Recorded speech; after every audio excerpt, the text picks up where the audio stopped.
Assalamualaikum warahmatullahi wabarakatuh. Halo anak-anak semua, perkenalkan nama Ibu Nurul Baiti dari jurusan Tadris Biologi UIN Antasari Banjarmasin. Nah, Ibu akan melaksanakan praktek pengalaman lapangan di SMA Negeri 10 Banjarmasin secara daring. Dan Ibu akan mengajar mata pelajaran biologi. Assalamualaikum warahmatullahi wabarakatuh. Selamat pagi anak-anak. Gimana nih kabar kalian? Semoga sehat selalu ya. Hari ini kita akan belajar mata pelajaran biologi kelas 11. Nah, sebelum kita memulai pelajaran, ada baiknya kita berdoa terlebih dahulu. Berdoa di hati kita masing-masing, berdoa dimulai.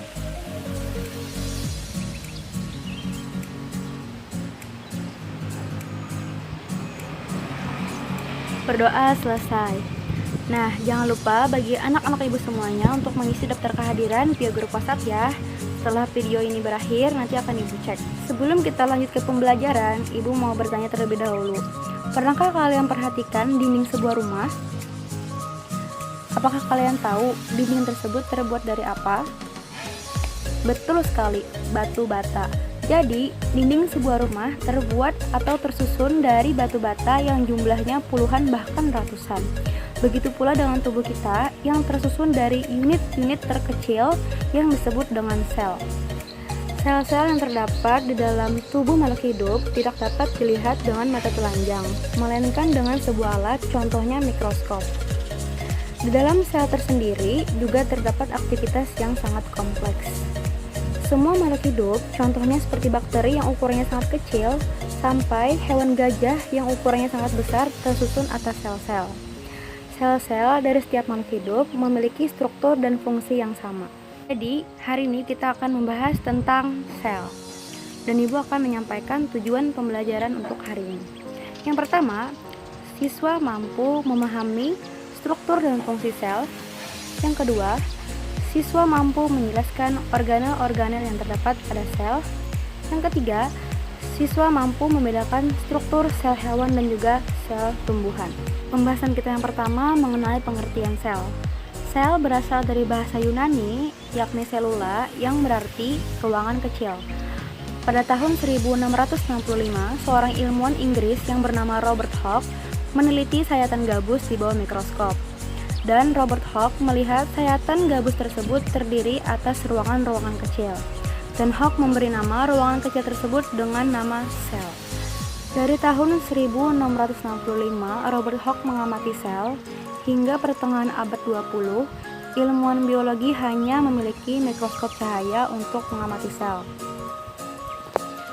Meskipun demikian, mereka sudah banyak menemukan hal-hal penting seperti makhluk hidup satu sel, sel yang menyusun hewan, sel yang menyusun tumbuhan, dan juga struktur sel.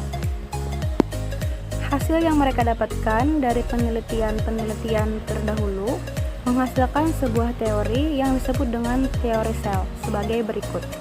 Teori sel tersebut adalah yang pertama, sel merupakan dasar penyusunan makhluk hidup. Oleh karena itu, semua makhluk hidup tersusun atas sel.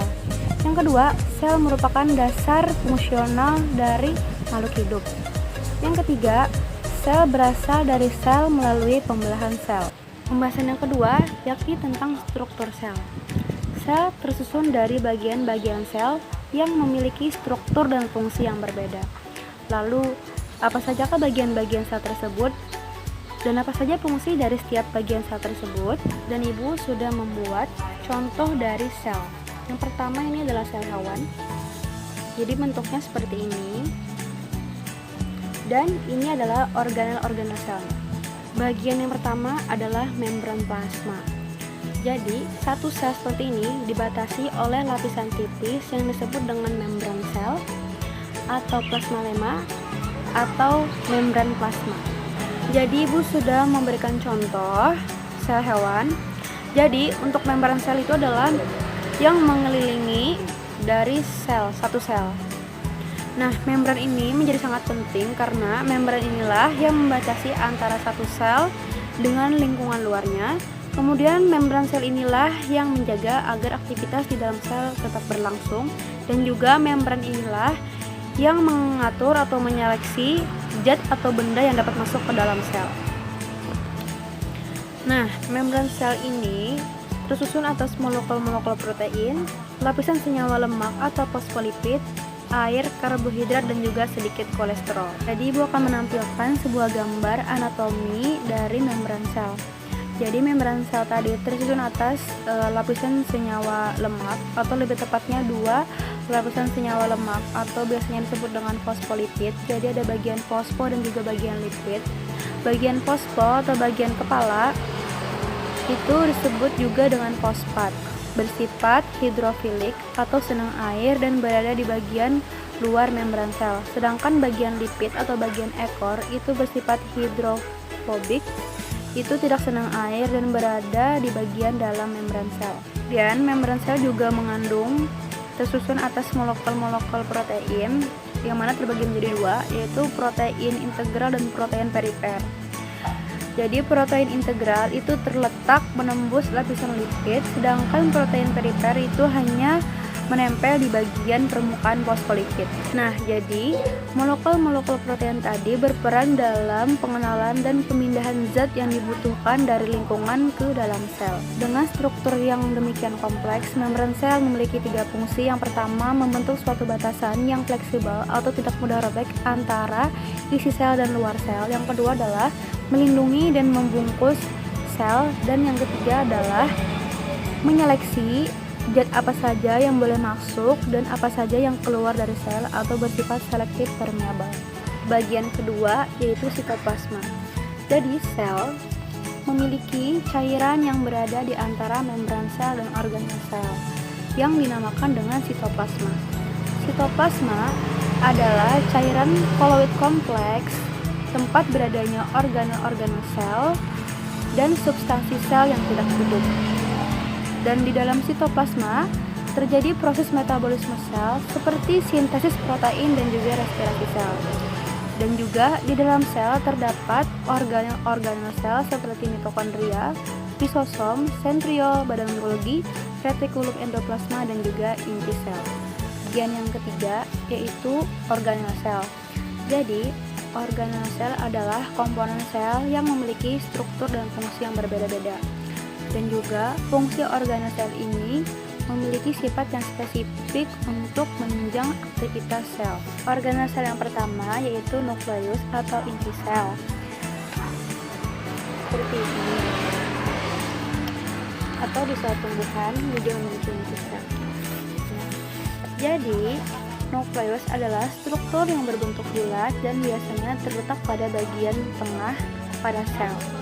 Nukleus menjadi bagian yang sangat penting bagi kehidupan sel sebab nukleuslah yang mengendalikan seluruh aktivitas di dalam sel.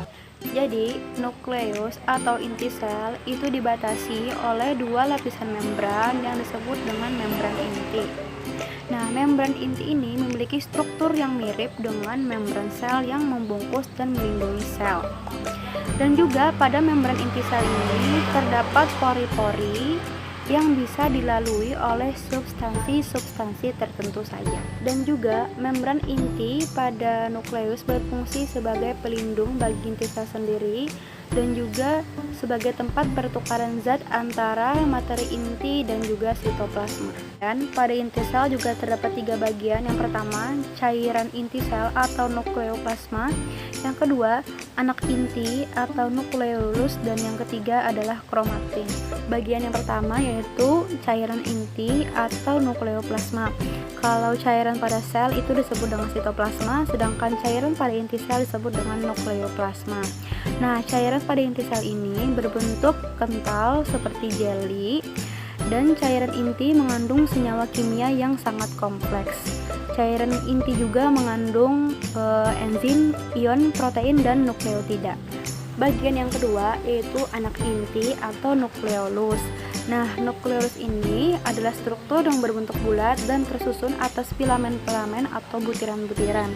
Secara kimiawi, anak inti mengandung DNA, RNA, dan juga protein. Selain itu, nukleolus juga berperan dalam pembentukan ribosom. Bagian inti sel yang ketiga yaitu kromatin. Kromatin adalah struktur benang halus yang mengandung DNA.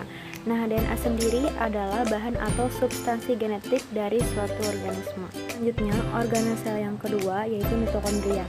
Nah, mitokondria sendiri adalah organel sel yang berbentuk lonjong pada sitoplasma. Nah, mitokondria tersebut mengandung enzim yang dapat melepaskan energi dalam bentuk makanan pada peristiwa respirasi sel, sehingga mitokondria biasa disebut sebagai powerhouse atau pabrik energi dari sel. Pada setiap mitokondria terdapat dua lapisan membran, yaitu membran dalam dan juga membran luar. Membran dalam membentuk suatu lipatan-lipatan yang disebut dengan kristal, sedangkan membran luar adalah membran yang membatasi antara mitokondria dan sitoplasma. Nah, di antara membran luar dan membran dalam terdapat ruangan yang disebut dengan matriks. Dan untuk organel sel yang ketiga yaitu ribosom. Nah, ribosom adalah organel yang berbentuk butiran-butiran. Ini butiran-butiran ini yang mengandung RNA dan protein, dan juga ribosom berfungsi sebagai tempat berlangsungnya sintesis protein. Nah, ribosom sendiri ada yang terletak pada sitoplasma, menyebar di sitoplasma, dan juga ada yang menempel di retikulum endoplasma. Fungsi ribosom yang menempel pada retikulum endoplasma adalah mensintesis protein untuk disekresikan ke luar sel, sedangkan ribosom yang tersebar di sitoplasma berfungsi untuk mensintesis protein untuk keperluan sel itu sendiri. Untuk organel sel selanjutnya yaitu retikulum endoplasma. Ini adalah retikulum endoplasma. Nah, retikulum endoplasma sendiri adalah sistem membran yang bentuknya berlipat-lipat. Nah, retikulum endoplasma sendiri itu terdapat rongga-rongga yang berbentuk pipih yang disebut dengan sisterna. Nah, juga untuk retikulum endoplasma terdiri dari dua jenis, yaitu retikulum yang kasar dan juga retikulum yang halus. Yang mana retikulum yang kasar itu di bagian permukaannya ditempeli oleh ribosom. Untuk fungsinya, retikulum endoplasma kasar ini berperan dalam pembentukan protein dan membran, sedangkan untuk retikulum endoplasma yang halus berfungsi untuk pembentukan lemak, menetralisir racun, penyimpanan kalsium, dan berguna pada saat kontraksi sel otot. Dan untuk organel sel selanjutnya yaitu badan Golgi, untuk strukturnya seperti ini. Nah, jadi pada tahun 1898, seorang ilmuwan yang berasal dari Italia yang bernama Camillo Golgi berhasil menemukan organel sel yang bentuknya seperti tumpukan kantung pipih yang diberi nama badan Golgi atau aparatus Golgi. Nah, jadi untuk badan Golgi sendiri itu strukturnya seperti kantung pipih yang bertumpuk. Nah, jadi kalian bisa lihat sendiri, badan Golgi itu tersusun dari kantung pipih yang bertumpuk-tumpuk dan dibatasi oleh membran-membran. Dan untuk fungsi badan Golgi sendiri itu terutama pada pengolahan protein yang baru disintesis. Untuk badan Golgi akan membentuk vesikula atau kantong-kantong yang akan membawa zat-zat yang dihasilkan oleh retikulum endoplasma kasar dan juga halus, yakni berupa protein. Nah, di badan Golgi, protein tersebut akan mengalami perubahan lebih lanjut. Untuk organel sel selanjutnya yaitu lisosom. Nah, jadi ini adalah lisosom.